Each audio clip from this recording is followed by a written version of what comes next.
लोकसभा चुनाव के मद्देनजर कांग्रेस एवं भाजपा प्रत्याशी दोनों ही चुनावी प्रचार प्रसार में जुट गए हैं। एक तरफ मैदान में कांग्रेस के प्रत्याशी दिनेश यादव हैं, तो दूसरी तरफ भाजपा से प्रत्याशी आशीष दुबे हैं। आधुनिक संसाधनों के माध्यम से चुनाव प्रचार में भाजपा काफी आगे है। वहीं कांग्रेस के प्रत्याशी दिनेश यादव भी बड़े ही अनोखे अंदाज में प्रचार कर रहे हैं। उसके जनसंपर्क का एक वीडियो सोशल मीडिया पर बड़ी तेजी से वायरल हो रहा है, जिसमें वे प्रचार प्रसार के दौरान जनता से वोट के साथ 10 का नोट भी मांग रहे हैं। कांग्रेस प्रत्याशी दिनेश यादव मतदाताओं को बता रहे हैं कि सरकार ने कांग्रेस पार्टी के बैंक खातों को सीज करवा दिया है, जिस वजह से चुनाव लड़ने के लिए भी पैसा नहीं है। इसी के चलते वे जनता से वोट के साथ 10 का नोट भी मांग रहे हैं। भाजपा ने कहा चुनावी स्टंट। जनता के बीच कांग्रेस प्रत्याशी द्वारा उनसे 10 रुपए मांगने को लेकर भाजपा इसे चुनावी स्टंट बता रही है। भाजपा प्रत्याशी आशीष दुबे का कहना है कि उन्हें पता है कि वो चुनाव हार रहे हैं, इसी वजह से वह अपना और पार्टी का पैसा खर्च नहीं करना चाहते हैं। उन्होंने कहा कि कांग्रेस प्रत्याशी के इस स्टंट से यह समझ में आ रहा है कि उन्होंने पहले से ही अपनी हार स्वीकार कर ली है। कांग्रेस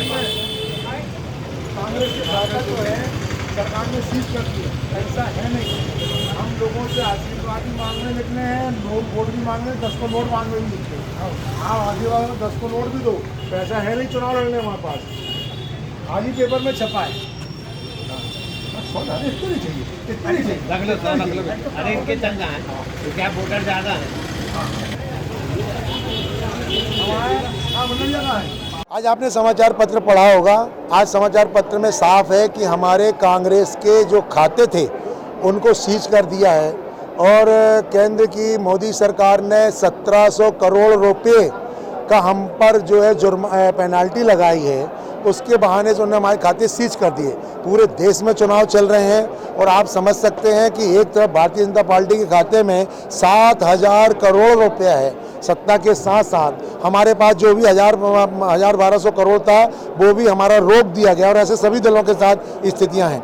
आप बताओ हम कैसे चुनाव लड़े? आज पूरे देश में चुनाव हो रहे हैं तो कहाँ से पैसा आएगा? जब ये बात की जानकारी जबलपुर के संसदीय मतदाताओं को लगी, विशेष तौर पे हमारे ये मध्य विधानसभा के हमारे जो आज जनसंपर्क था वहाँ के हमारे लोगों को पता चला, तो मुझे इस बात की खुशी हुई। जब मैं उनसे जनसंपर्क करने पहुँचा तो उन्होंने कोई परवाह किए और बगैर कोई शर्म किए या लिहाज किए उन्होंने कहा दिनेश भैया, ये मोदी सरकार ने भले आपकी कांग्रेस के खाता सीज कर दिए हुए हैं, परंतु हमारी जेबें अब भरी हैं। आपको जो भी पैसा चुनाव में लगेगा हम देंगे और आप हमसे लो। हमने उनसे कहा अभी आशीर्वाद के रूप में आप मुझे सिर्फ नैंग दो, जब जरूरत होगी तो हम आपसे फिर ले लेंगे। ऐसा करके आज जो जनता ने स्नेह प्यार दिया है, मैं विश्वास के साथ कह सकता हूँ कि जनता समझ गई है और ये जितनी गतिविधियाँ देश के ऊपर राष्ट्रीय स्तर पर चल गई हैं, जनता के सामने झूठ का पर्दा समाप्त हो चुका है। 4 जून को आप विश्वास करो पूरे देश में आपको परिवर्तन की लहर दिखेगी और जबलपुर संसदीय का जो विजय जुलूस है कांग्रेस का निकलेगा। आप अपने कैमरे तैयार रखिएगा।